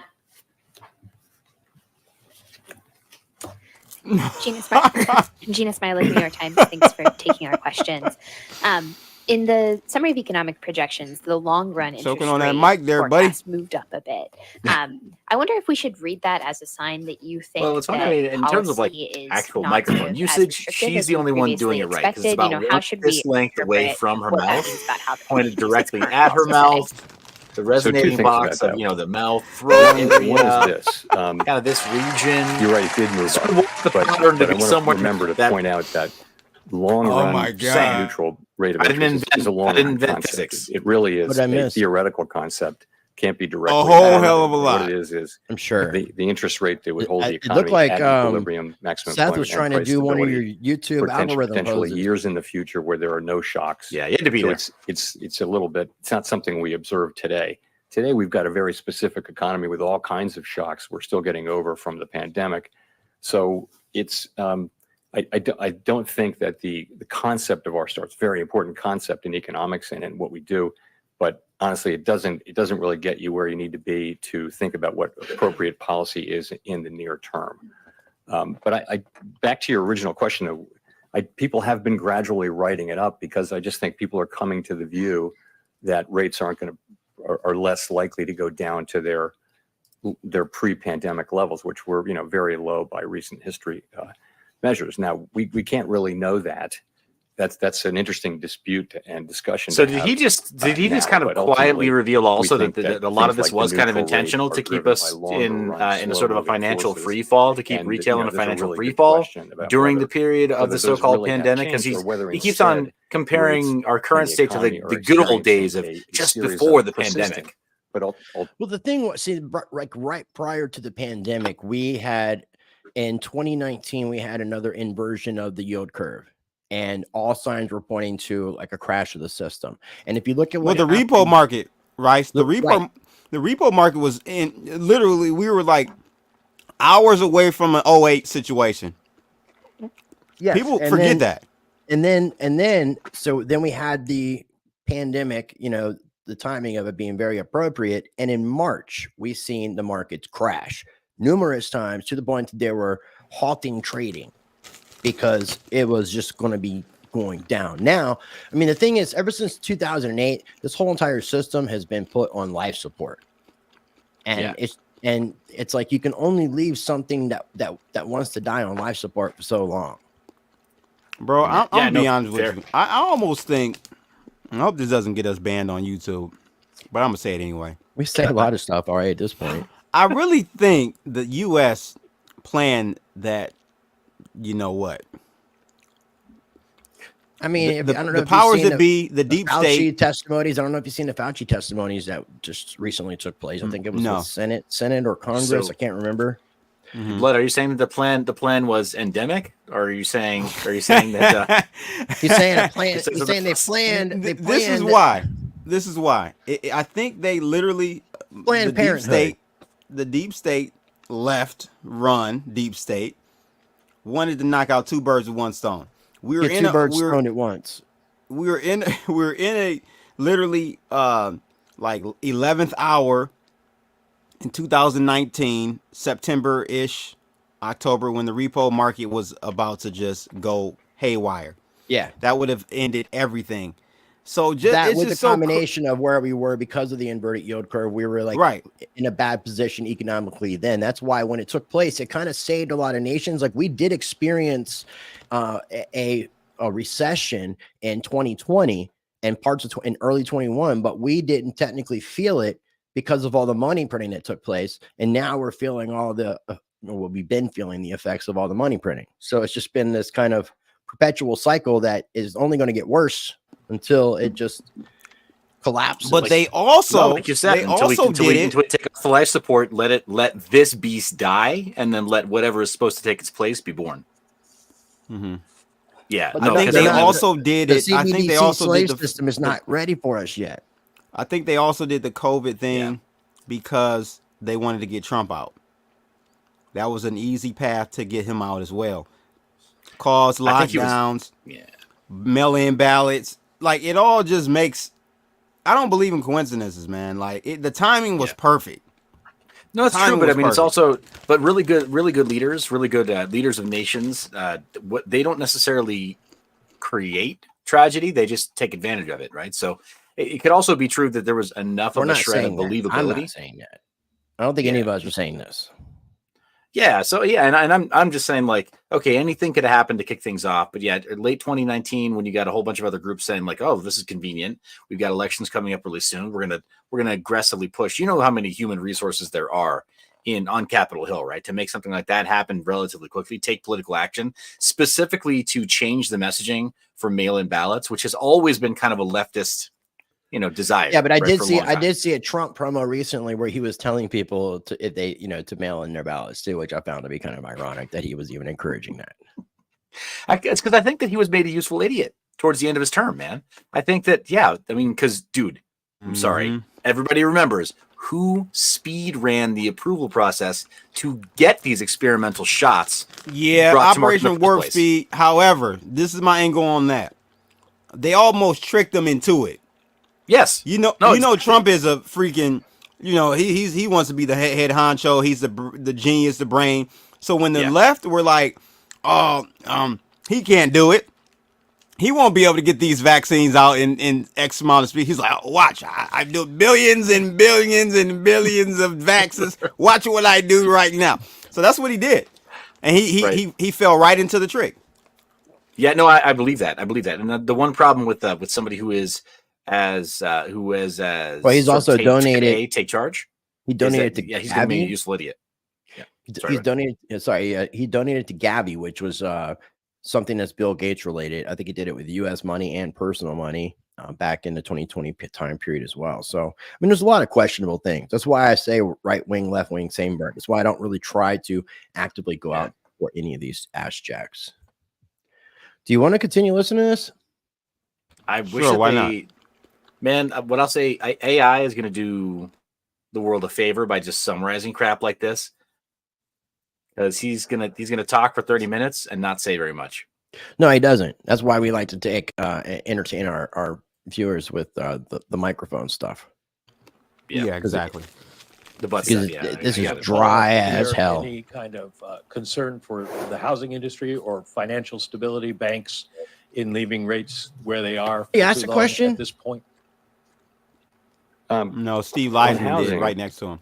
Okay, I thought think he did too as well. It's a complicated one, by the way. And Closed you can see captions, that's what a if they have place available? where rates are really having a significant effect. What's that, Seth? I mean, closed ultimately, captions. the best thing we can The do for hard of housing hearing is to bring inflation down. Oh yeah, I guess I so that we could. can bring rates down, But I don't know so if that the housing market. this is not like a continue to YouTube. normalize. It's live there will from still be a national this housing website, shortage, and as it there was doesn't have before the pandemic. There will still be one. an But the option. to do distortion No, that. they that don't we see have now closed with captions. lock-ins and things like that, low mortgages. They're supposed to have that in place. The banking system has been, solid, strong, well capitalized. Sorry for all the deaf people out there who can't we've hear. seen good performance by the banks. It's me. I'm deaf people. Last year, but banks have been focusing on bringing What'd you up their say? liquidity, bringing up their capital, and having risk management plans in place. So the banking system, seems to be in good shape. Here's the problem with the Fed, and this is why they have like a 1 out of 10 hit rate. Thanks. Or success rate. Very low success rate. Their policies are done in the rear view, like they're looking in the rear view mirror to create policies going forward. And that's a recipe for disaster every time. It is, especially when a lot of those things weren't exactly successful in the past, and we're in a completely different territory than we were then. So, and you have to think the unemployment rate or employment rate is one of the highest lagging indicators. You're going to have the lowest unemployment rate at the bottom of or at the top of a right, because you're going to have all these people at the top of a cycle. Because right, you're going to have all these people hired, and you'll have more than full staff. The low employment rate doesn't mean anything because that could mean the top or near the top. Now, when you have a high employment rate, you keep getting higher and higher, then you got to think at some point you're at the bottom of the cycle. But these guys, man, I don't understand. All these PhDs. This is the Ace Jones CEO. All right, Ace. We talk too much, man. People didn't come here to listen to us. They came here to listen to chirp that's catch-up inflation from earlier pressures. But I mean, overall, you're right. Inflationary pressures have come down. As I mentioned, the labor market has come into better balance. Wages are still running, I would say, above a sustainable path, which would be that of trend inflation and trend productivity.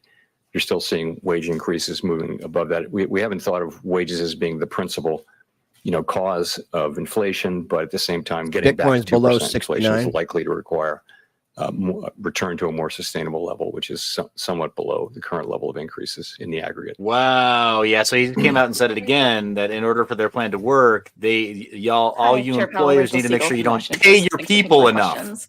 Make sure you decrease those wages. On how many cuts could be expected this year, but can you give us a sense of what one cut by the end of the year would actually do to the economy? What you think would be a meaningful difference? Less money in the market by the end of the year, or even two? I think if you look back in 5 or 10 years and try to pull out the significance to the U.S. economy of one 25 basis point rate cut, you'd have quite a job on your hands. So that's not how we look at it. Really the whole rate path matters. And I do continue to think that when we do start to loosen policy, that will show up in a significant loosening in financial market conditions. And the market will price in what it prices in. I have no way of saying we're not at that stage. I think it's a question for the commenter, man. Anything for clicks. I think latched on to something that maybe they were hoping I would lay out a full theory there, and I was kind of rapping. Oh, I mean, if there is a theory, we could definitely discuss it. Yeah, we can. I mean, we've kind of talked high level about how there's probably, fiat currencies tend to kind of die about 50 years, right? They got a useful duty cycle of around 50 years, we'll say, maybe longer, maybe a little shorter, but give or take 50 years. It seems like fiat currencies just don't survive in their current format. They either have to be reissued, they have to be rebased, or in the case of some other kind of like bearer asset, like you're revaluing somehow. I mean, good grief, even Nvidia they just thought it was a 10-to-1 split where stuff just gets refactored. Right? Yeah, but I think that when they're able to get effectively a CBD system in place, the M-Bridge, the Uniledger, I think it's going to give them a different amount of control of the system that all the other shit won't matter anymore. Yeah. No, exactly. Yeah. That's why they want to go digital, because it's going to be easier for them to control and manipulate things. Yeah, from both sides. Yeah, the issuance side and the terminal. They can restrict side. What people can buy, how much you can spend at certain places. What they're not. Yeah, how long your dollars last. Yeah, on shelf life. That's the other thing. What concerns me is the idea of like shelf life of a dollar. You got to spend your UBI in 30 days or lose it. Yep.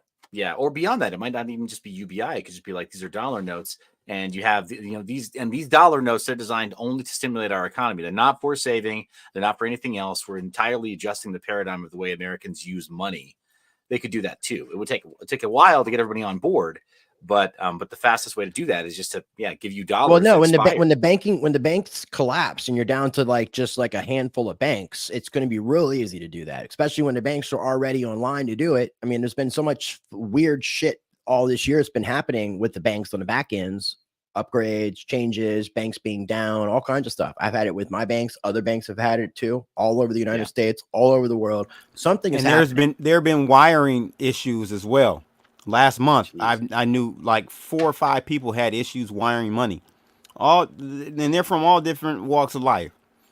All of them had issues. Wires when it comes back, down, all that. When it comes down to like a CBD system, and basically the central banks being the bank, and then maybe you have like a handful of banks like JP Morgan, Fidelity. There's going to be a few that continue to exist, but the majority of them won't. And I think Bank of America will probably be the first real big bank to be taken down. And once we see a consolidation of the banking system, we're getting closer to the elections. We don't know what's going to happen with Donald Trump, whether or not they're going to try to put him in jail before the Republican convention. And we don't know what kind of shit that's going to cause with social uproar. It'd be real easy to get us to to kill the dollar, like kill the physical dollar and switch us. You want to hear some real insider alpha stuff? So I was a few weeks ago talking to a guy. He's trying to get should I say the number? I don't know. I'll just say billions of dollars into the United States, wiring it into the banking system. He's been having issues for months on months on months. Spent almost $20 million in fees going back and forth, return fees and all that, right? Wow. He finds out that the routing numbers that all of these banks use, most of them are issued by not JP Morgan, not Bank of America, but Wells Fargo, bro.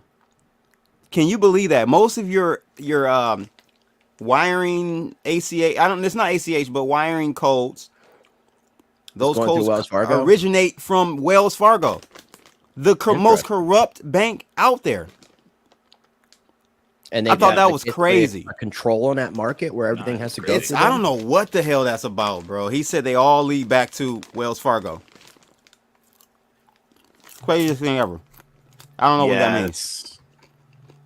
I mean, that's what I'm saying. Where there's so much, I mean, there's so much stuff happening. It's really hard for anyone to pay attention to everything and kind of gauge what's going on. It's almost like we need to have a little team of people and people focusing on certain areas and reporting back to each other, you know, people we trust, so that we can all focus in on the things that are important and not get half-assed information because there's just so much going on. You're trying to pay attention to everything.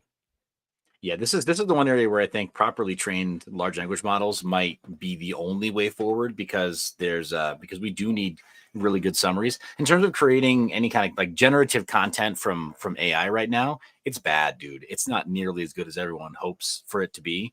And you get these massive disclaimers on like OpenAI and Google and all the other providers talking about how like, oh yeah, don't base your work on any of the output here for generative AI. But getting a really good AI summary of like minutes from meetings like this, and then bringing that to you so you can start making decisions. It does kind of, dude, it helps a lot. Just getting really good AI summaries. Now, that said, when we get into rounding errors, right? We get into transcription errors of going from one source, summarizing it, and then going to another. It's like a game of telephone, right? So yeah, trying to get some sort of a really good large language model that is taking in some of these data inputs and helping us to get the key takeaways from them without doing too much interpretation before either our elected officials or whatever is going to replace the Fed. I sincerely hope that we see this in our lifetime. Whatever's going to replace the Fed, that they can get far better information. Because right now, dude, we're using the systems that we did a few years ago, which is to say it's all HR, just people. Right, trying to like play a game of telephone. You got assistants contacting assistants, and and whatever, speech writers talking to this other, professional writers, political writers talking to these other people, trying to give them key talking points, and then it results in these massive bills being thousands of pages long before they're the omnibus bills that nobody can read. Like, we actually need really good, not generative AI, but interpretive AI before we need generative AI. And like, we're finally at a place now where I would trust some of that tech to start being used by lobbyist groups and political action groups. I like that. It makes a lot of sense. Makes a lot of sense. Let me see what we got going on here real quick. It does. And it's not something we're looking at changing or would look at changing, anytime soon. But it's true. It's one of the very hardest things in inflation and in prices is how to think about the services that someone is getting by living in a home that they could rent, but they're actually living in it. And some countries choose to just ignore that, but that's not how we do inflation here. We do it the way we do it, and we've been very transparent about it. And it's true that we're seeing delays in realizing what's happening economically, but we understand. You can't even talk right there. That very well.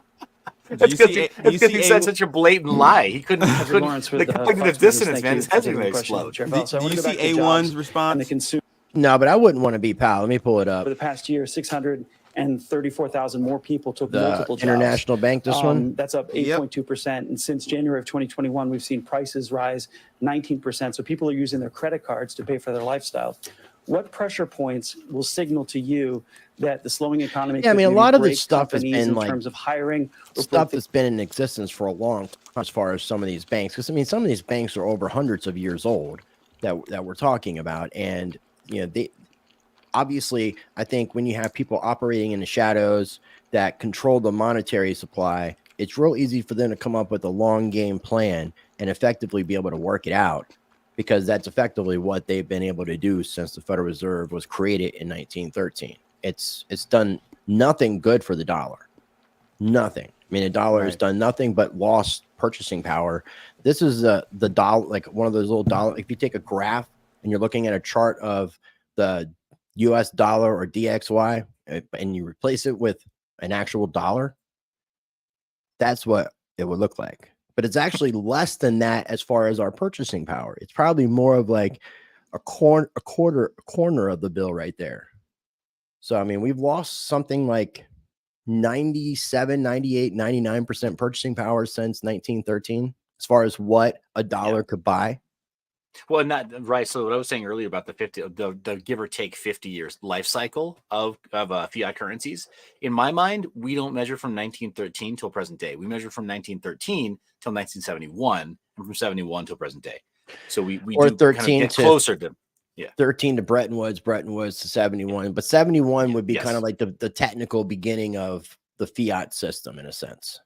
Yes, And so that, yeah, and the- that yeah, the would come modern to dollar. that would be, we're at the 50 years for that though. We passed it. Yeah, we passed it during all this nonsense, the What planned was it? endemic. It was 71. So we just recently had the anniversary because I think it was in May. What were you going to say, Blood? No, I'm just saying it all lines up with the pandemic. Yeah, Like no, I mean, everything. It was Nothing is specifically by done accident. at that point. Yeah. What was Seth will probably know this. What was the name of that? Well, I don't know what you want to call it. It was where they went. A group of people went over a scenario of a global pandemic back in October of 2019, I think. Oh, geez, yeah. There was a name for it. It was like a simulation. Yeah, scenario something or other. Yeah. So they could get it. So they could almost get prepared for it. And then just a few months later, and this wasn't the first one that had taken place, but just a few months later, some of us are in Miami for North American Bitcoin conference in January of 2020, and a lot of people came home sick. And then within like maybe 30 days from there, we started hearing rumblings about COVID, C19. Yeah, man. Well, in the hardware side of our industry too, a lot of us have to kind of keep some Asian news feeds going because if we don't, then you don't understand supply chain. It's a really big part of the crypto ecosystem. The really big part of the infrastructure side of blockchain is keeping tabs on whether or not there's manufacturing output at TSMC and a few other places. So you do have to have some Chinese like news feeds. And man, we were seeing some stuff regarding all of the COVID-19 developments coming out of Wuhan, whatever else. Like that stuff was not hidden. It wasn't secret. You could find some news articles about it from Asia, right? From China, Chinese news media. And it was just very different. So there was like end of 2019, before we even got into 2020, there were definitely some because it was, I think, right? going on like in like mid to late November of 2019, I think is when some of the stuff started having cases. So yes, started having cases. So there was some kind of more obscure news pieces about it. And I mean, like you're saying, you're at the North American Bitcoin conference and people came home sick. I think there were plenty of other people who were traveling internationally and expressing some of the symptoms that we then retroactively started calling COVID-19. Right. So yeah. Yeah. And then I think a week or two afterwards was the Super Bowl. And I think it was in, it might've been Miami, but it was in Florida somewhere. So yeah, it only takes only one large sporting event, only Tampa? one large cultural event. Was it Tampa? It was Tampa or Miami. I can't remember, but it was in 2020. And what I'm saying is, like, you don't even necessarily need that large a sporting event to have it constitute a super spreader event. You just have to have have the correct patient zero for each major territory or region. Go to one larger event, like, dude, it could have literally been a ballet recital in San Francisco or Boston or someplace. And that would have been like the super spreader event because there were just enough Asian people there that were, you know. Hey, wait a minute there, buddy. Stop being xenophobic. Hey, I'm not being xenophobic. I didn't say it came It was from Miami. them. It was Miami. It was at the Miami? Hard Rock Stadium in Miami. Oh, okay. Okay. I thought it was one of those two, but yeah. There you go, off near eating my pizza. Do it live. I figured you were eating Chinese food. Emerging market. That would be very suffering racist. from the strong dollar. Very. So I want to know if it is having a positive impact on U.S. economy in total. Thank you. Who's this Chinese So guy? we don't. Actually, it's our finance ministry, the Treasury Department, that has a responsibility for thinking about and if it sees fit, doing things about. Did he the just say level of the finance dollar. ministry? So for us, it's just did you another catch financial that? variable. And you're right, the dollar has No. been has I don't think I can take exhibited this some back. strength over the course of No, the you last can't. year or so because the U.S. He called the economy is Treasury very Department strong. our finance We don't finance think of it ministry. as benefiting or I mean, hurting the U.S. We don't we don't ministry. manage We have the a level news of the dollar. propaganda ministry. That's not our job. It's not. And for our economy, what we're trying to foster is maximum employment and price stability, and we feel like we've made good progress on both of those goals over the course of the past year. Jennifer. He bites his lip extra hard when Thank he you, knows Chair he's Powell. lying. Jennifer Schonberger with Yahoo Finance.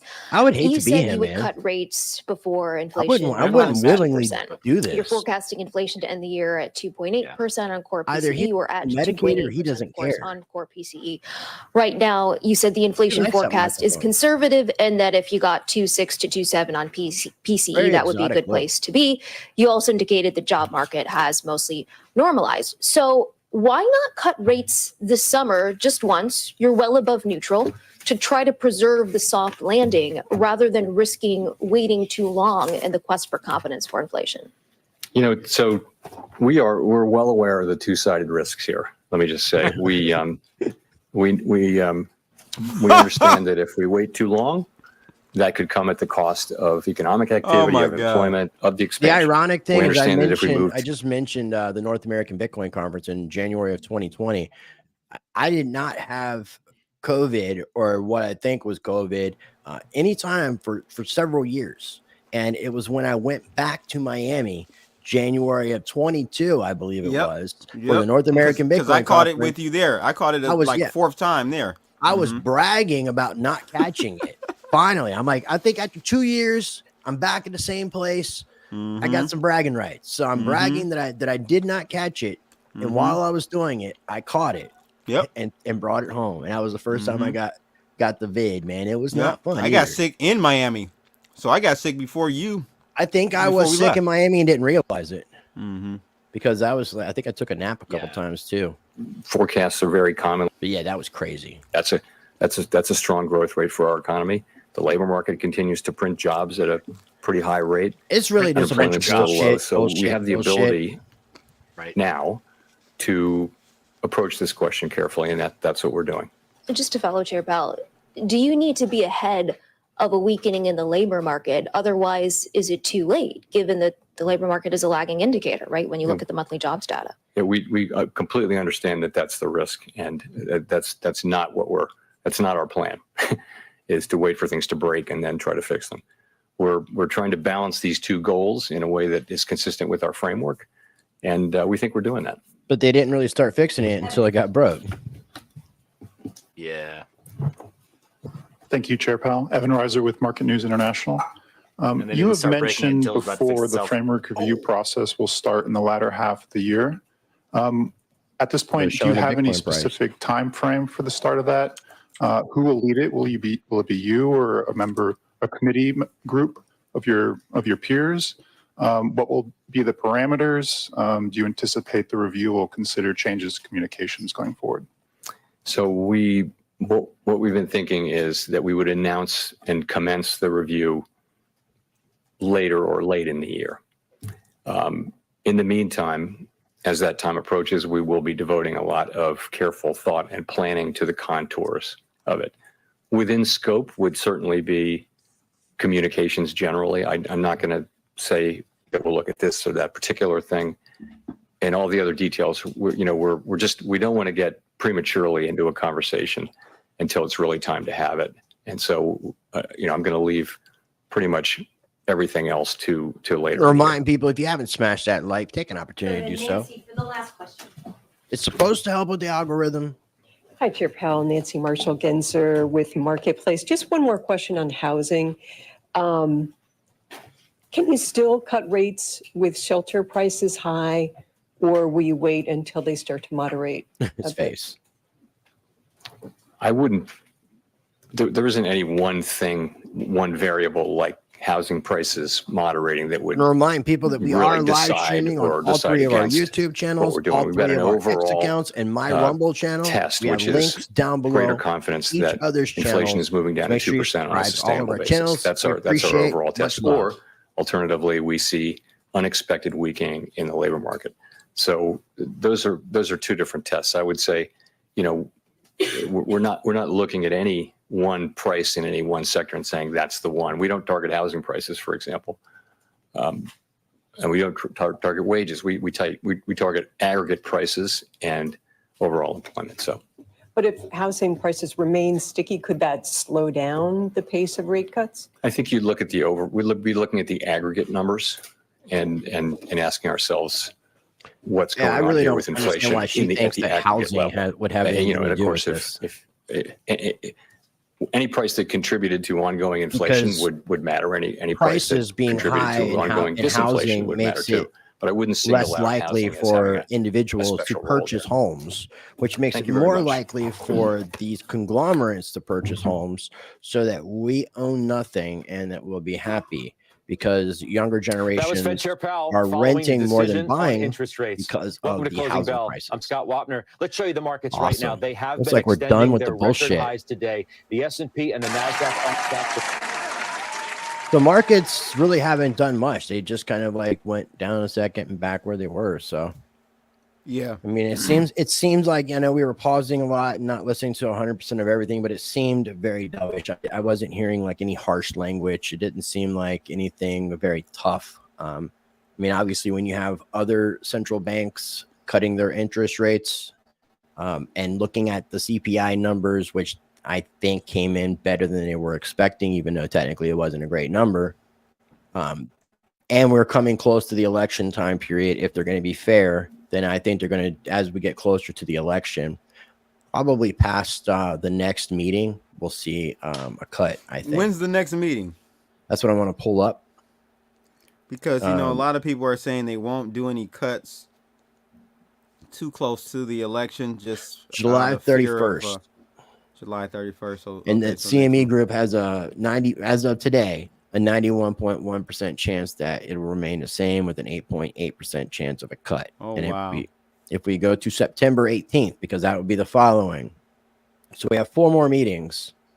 We have July 31st, September 18th, November 7th, and December 18th. So September, I have a feeling that's a month before the elections, 2 months before the elections would be perfect timing. So if we hit on this one, that would be very. This is where you have 58 people saying what they want to do is look like they're not political or they're apolitical. Right. They're going to make it so it's bullshit. just the time. No, that's what I'm saying. I knew they were going to drop rates right before the election. You think it wasn't so? going to be, but it wasn't going to be much before the election. A couple months is all you need, because if you do it too much in advance, people might forget about it. Like if they did it in July, it may not be as fresh on people's minds. They're going to look at this as like, and they're probably going to make it where there's going to be pressure, or Biden saying, you guys got to drop the interest rates. You got to cut the interest rates. I know that was like, come on, man. You're not black if you don't vote for me. Come on, man. September 18th, they got a 58.2 prediction chance of a rate cut. November 7th, 50. And then there's 23 that's talking about a second rate cut, because that would bring us down to 475 to 5. And then the last one, you're not seeing any pauses. You're seeing more predictions of cuts. And this would be 2 cuts. This would be 3 cuts. This would be 1, 2, 3 cuts. So July 31st is the next one, which is something like 45 days away. If they don't start cutting in July, I don't know, man. I think the window to cut may have come and gone. I don't know. September is kind of close. I guess you could say do one in September, but then you Well, can't it's do one in September. November. That's the thing. Like, if you do one in September, you can't. Are you going to be able to do one? Well, it in won't November? matter. It really won't It'll be matter after because the this election. is November 7th. Yeah, after the election. Oh, another thing, and I did send you something about this, Blood, but I found it to be interesting. And Seth, I don't know. I mean, it could just be symbolic, but I think this year will be the year that we remember the 5th of November, because the elections are on the 5th of November. Jeez. Talk about predictive programming, man. Is that full circle or what? That's crazy. What are they trying to do? That's just crazy that the election is on November 5th. With all We live in the a simulation, my friends. We live in a simulation. So while you're in this simulation, hit that like button on that simulated TV or mobile app you're on. And get you some of this. And get you some simulated coochie, ladies and gents. I want to come out with some simulated coochie. VR coochie. We got candles on the way, FYI. We'll be able to pre-order next week. Are they red or green? Oh, look at somebody combining businesses. No, awesome. they're not. They're not your candles? They're tan and brown and pink. So you better have some pink, man. You gotta have pink. I love it. Well, man, I What's the appreciate you guys simulation Powerball numbers? I hear that, brother, man. God, someone in Michigan hit 800 million. Really? I know the numbers though. So whatever the IP address is to pump.fun. They're your numbers. Are they scented candles? Yeah, they are scented. You're gonna have to purchase one to see what it smells like. Oh, my friend, that's hilarious. Pump.fun has made, I think, 80 million. I heard. I was talking to someone that's close to that. That's amazing. I'm not even mad at them. Pink Sale, Pump.fun, all these launch pads. I'm not mad at you at all. I think it's an amazing thing. I think you're giving the people what they want. Like Ken Bosak says, you're helping people beat their own Satoshi. That's noble. I actually believe that. Yeah, no, I mean, we need to do more of taking the power away from the powers that be and putting it back in the hands of just the everyday individual, even the playing field for everybody. Because, I mean, the game is so fucking rigged. The game is so beyond rigged. I mean, that Berkshire Hathaway glitch that took place where the stock was down like 99.99%, like kind of right under $200 from over like, I think 600,000, if I remember the number correctly. And all the trades that took place, anybody who bought, they ended up, I forget the terminology, but they basically voided out all of those trades. And then you see with the GameStop stuff, Roy and Kitty went live this past Friday.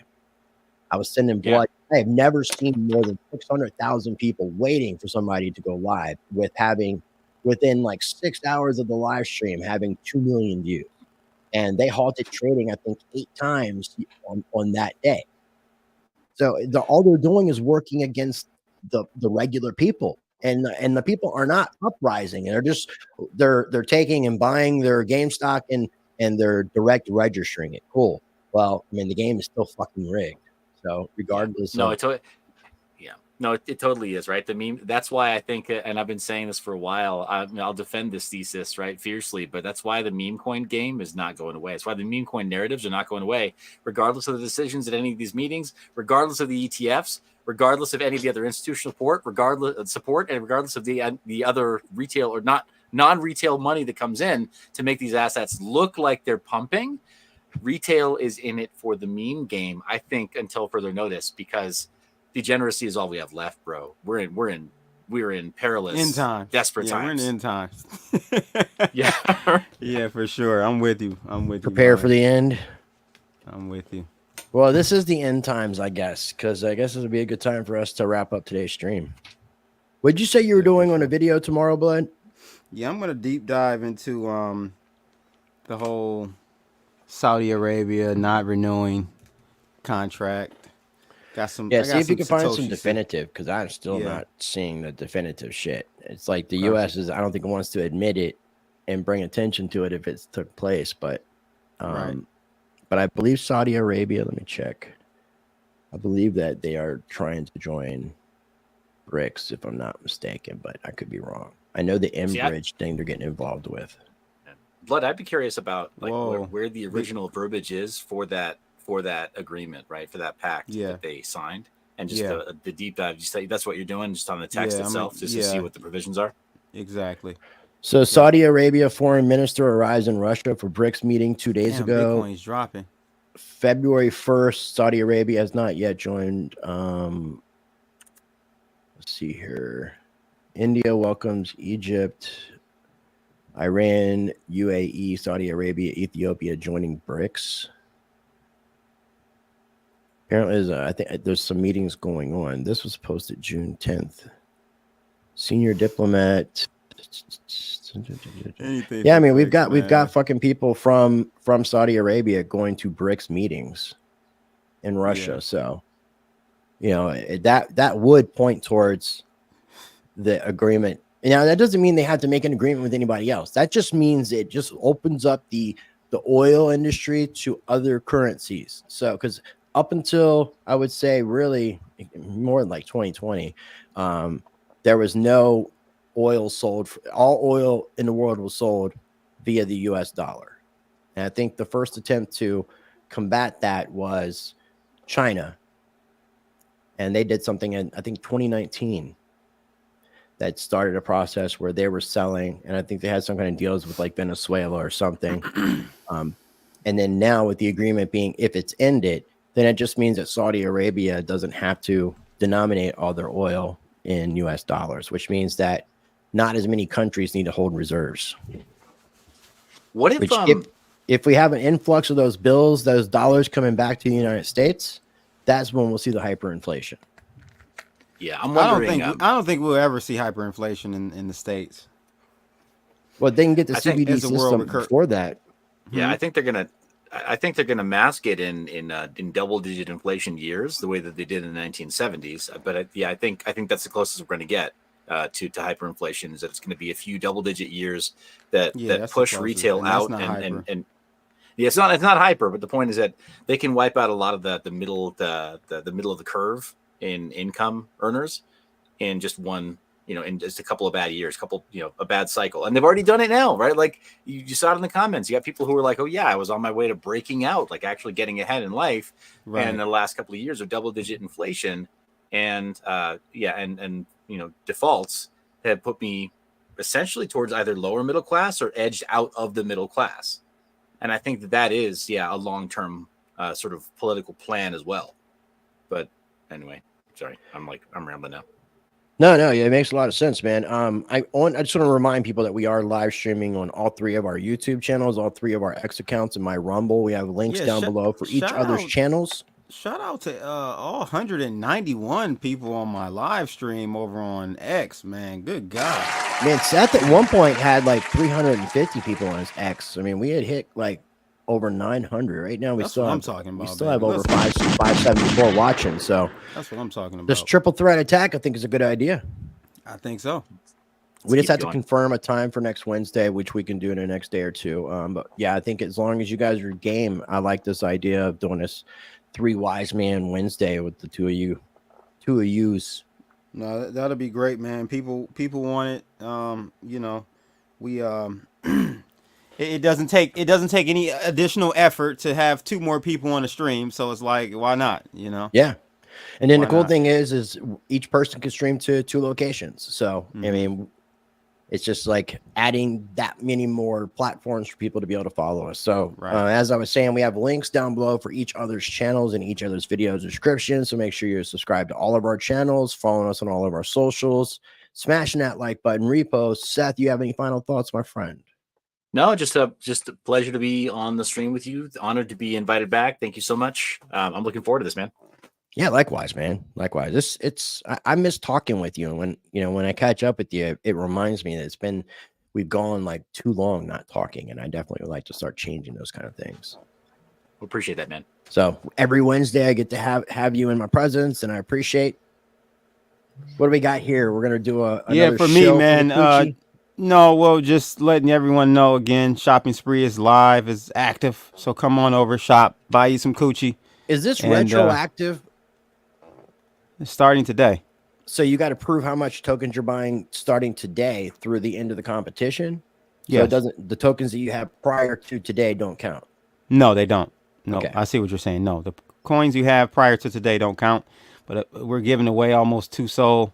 So I don't think there's too many people that have signed up so far. So there's, still some opportunity. That sounds like pretty good odds in the coochie game with the coochie mang. Yeah, there you go. Gang. There you go. There you go.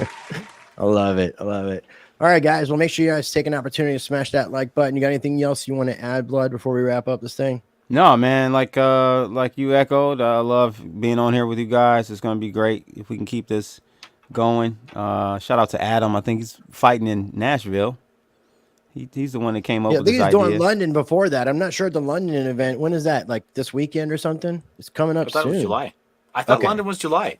And maybe it is. I don't know. So he's going to do 2 fights in July. He's got some fight upcoming that he was saying he thinks he's going to lose because of injuries and not having the preparation. He said so. I guess he really is injured, like the stuff that we were talking about the last time. But I don't know what specifically and how serious, but he doesn't think he's going to win. Who says that? Only Adam, my friend. It was on Facebook Messenger this morning that I saw something. So the funny thing is that he says stuff like that right before he wins. It's and interesting then have you game seen psychology for him. I've seen where he's like looking for sponsors. And we'll just to add this in for a second. He's talking about looking for sponsors, and he's got his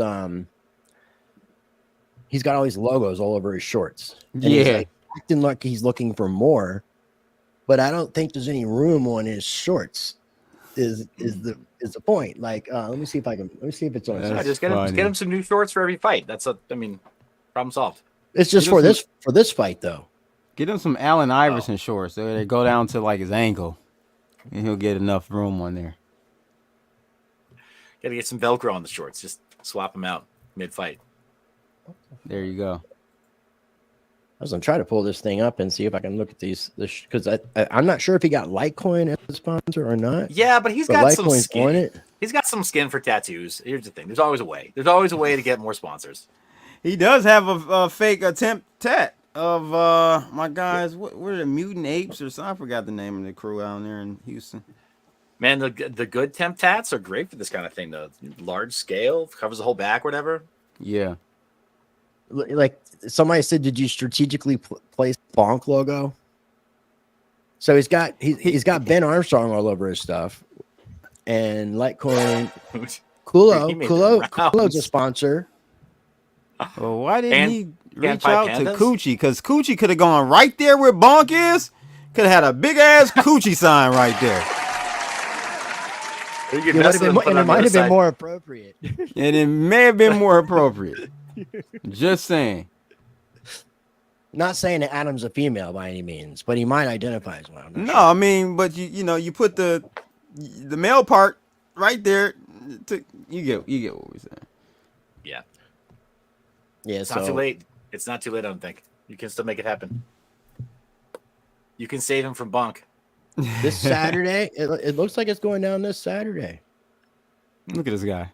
Just having a bit of fun in London. This Saturday is going down. I guess maybe. Nice. Oh, so he's there. Okay, it's happening. I saw something about J-Chains and rain in UK, so I'm not sure. Yeah. Interesting. All right. So I'm going to go ahead and get ready to wrap up today's stream. I got shit I got to do right after this, so I'm just going to go ahead after I'm ending this. I want to bounce. So I appreciate you guys. Again, make sure you smash that like button if you haven't already. If you're watching on X, definitely repost. We greatly appreciate it. We'll be back at you, the three of us, next Wednesday. We will schedule in advance so you know exactly what time to join us for the Three Wise Man Wednesday. Going to wrap things up with this kick-ass AI song that Seth that's with us now from the channel MineYourBiz created using the AIs, those artificial intelligence machines. On the internet. On the interwebs. He created this music using the AIs on the interwebs. And here we go.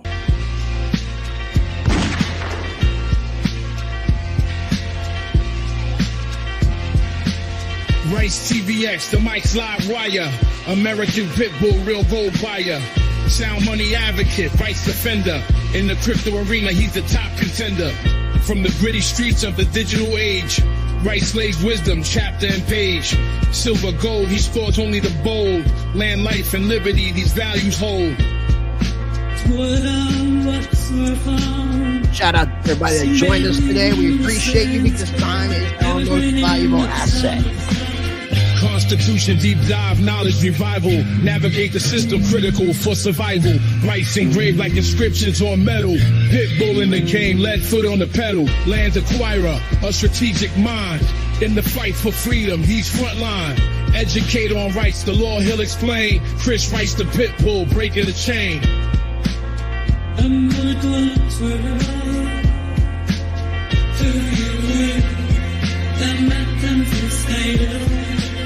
In the arena where truths collide, RiceTVx, the certified guide. Silver and gold, land and rights. American Pitbull in the freedom fights. In a world of chaos, he's the calm in the storm. Teaching the masses, ready to inform. Keys to crypto, rights we cherish. His wisdom like paths that others perish. Guardian of wealth, from digital to ancient. His legacy crafted, fearless and patient. Blessing to others, think about how you want to be treated. You want to see?